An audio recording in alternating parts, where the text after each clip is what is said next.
All right. Basically, all I'm going to do today is kind of give you an update on what's going on. So buckle up. Let's go.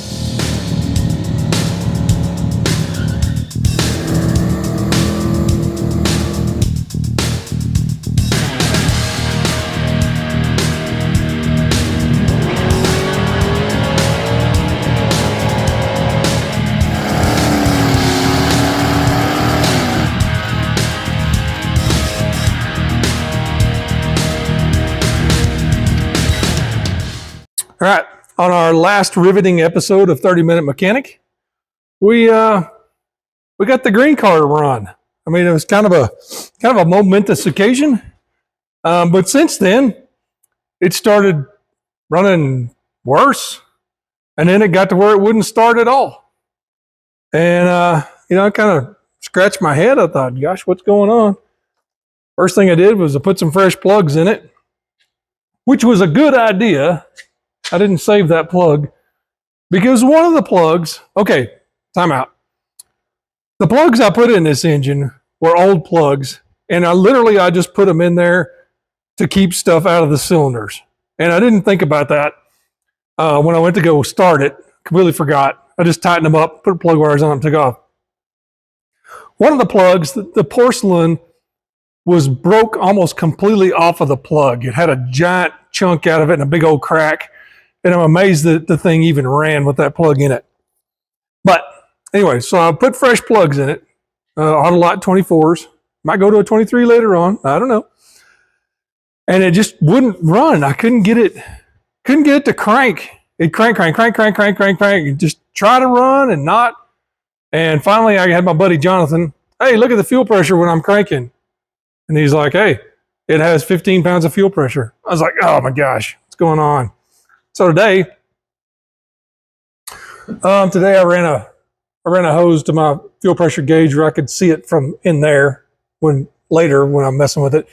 But I took off my feed hose today, ran it over here to the side of the car, put it in a water bottle, and then I turned the key on and hooked the battery up and let the fuel pump cycle, and nothing's coming out. So I mean, it burped one little blob, one little bit of gas, burp.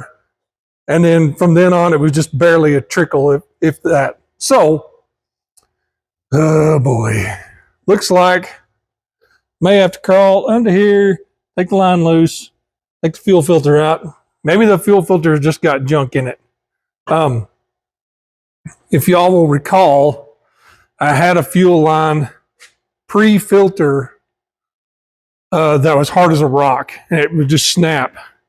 And I'm thinking some of that junk from that line that was hard and crunchy has clogged up my filter. Because I didn't change the filter. I didn't check the filter like a dummy.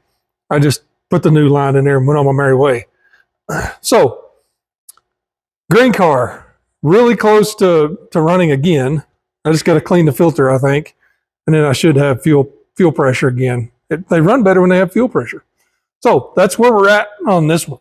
Now, the 83 GT, this one I've done probably the most work to. I've been doing wiring, so I didn't want to video any of that stuff, but I've done a lot of stuff.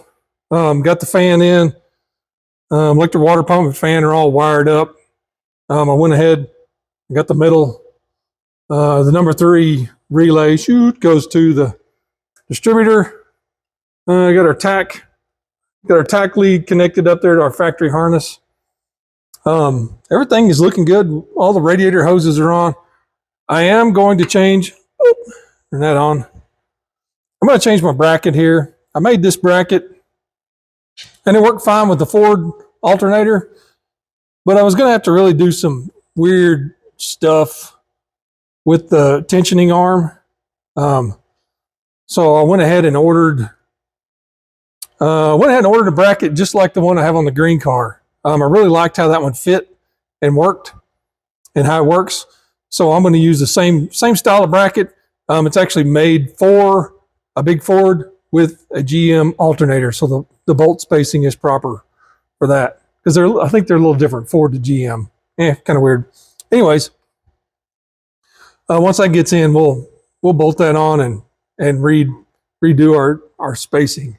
Now today, I managed to get the rest of the wiring tied up to the firewall, and shot through the firewall, through the firewall, and into the interior of the car. So here's all my new wires. There's 4 of them.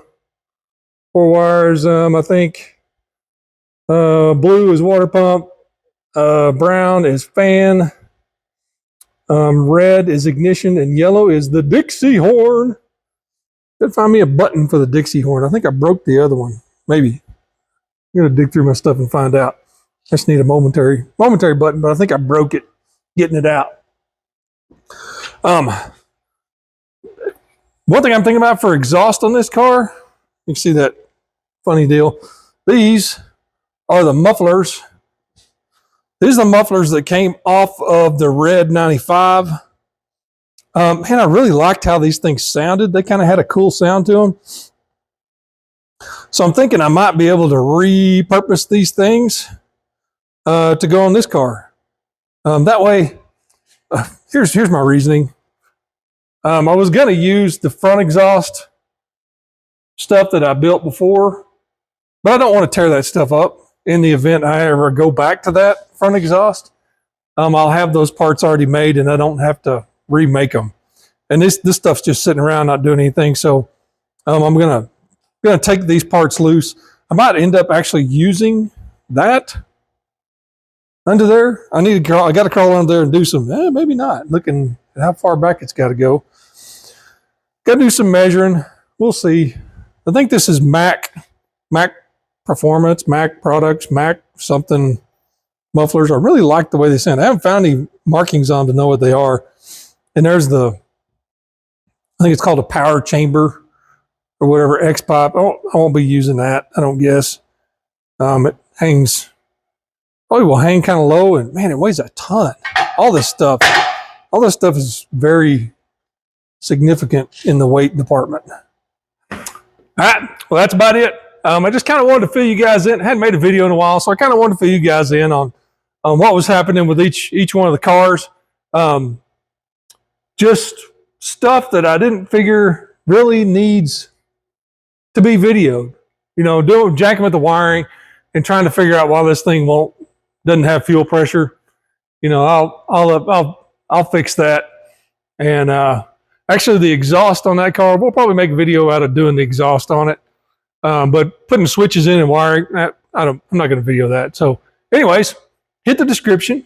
Check out my friends' channels. But for now, like, subscribe, ring the bell, tell your friends. We'll see you next time. Bye.